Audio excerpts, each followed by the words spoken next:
kadar lagaga soo baxay kulmiyaa horsadeen kulmiyaa alxamdulillaah wasalaatu wasalaamu calaa rasuulillaah وبعد دتكنا شرفت لاركن يسوقيني مدنية مروة قف والبمنصب كيسة يمجع عيسى ياكل سلامي السلام عليكم ورحمة الله وبركاته. سلامتك بعدي عاو شرفي تعينا حفلة دك سواق يبقى أنا ما أنت يمدور كي إن سهل را أما اللي يقع عزوم حفلة دن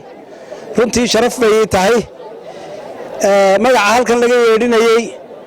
oo laftooda aan ku abtirsado magaca qaaliga ah inaan ka qayb galo xafladiisa aad baan u jeclaystay runtii waxaan ila tahay waa guul iyo gobonimo musharaxii golaha wakiilada shawr halkan wuu dhaatay mar hadduu yidhi labada reer uu ka soo jeedaa labadii reer ugu ilbaxsanaa tog dheer ay yihiin ee ugu qadiimsanaa waxay la tahay halka waxba ma hadhina waa dadkii la dooran lahaa baashan qabyaaladda la yiraahdo horta khayr badan ma leh muddo ku soo intifaacnay waxa fiicnay in iska laalaabno wixii dambe waanaynu gaari doonaa bidnillaahi alkariim maalin maalmaha ka mid ah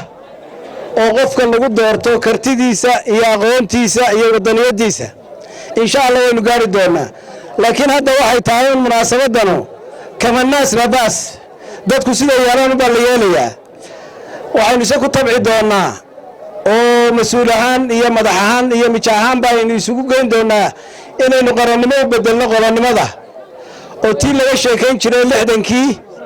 ee aan cidna loo abayeeri jirin qofka lagu dooran jiray muxuu qabanayaa deegaanka muxuu qabanayaa gobolka muxuu qabanayaa qaranka daacadiisa hufnaantiisa aqoontiisa insha Allah waynu gaari halkan waxay iga muuqata xaflad aad u ballaaran runtii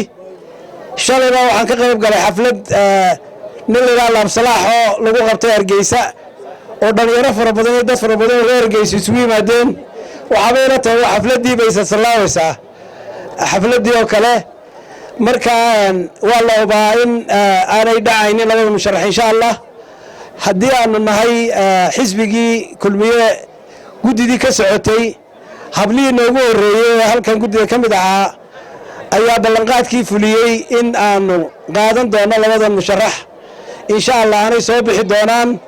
dhammaantiin waan islaamayaa wa salaamu calaykum wa rahmatullahi wa barakaatuh.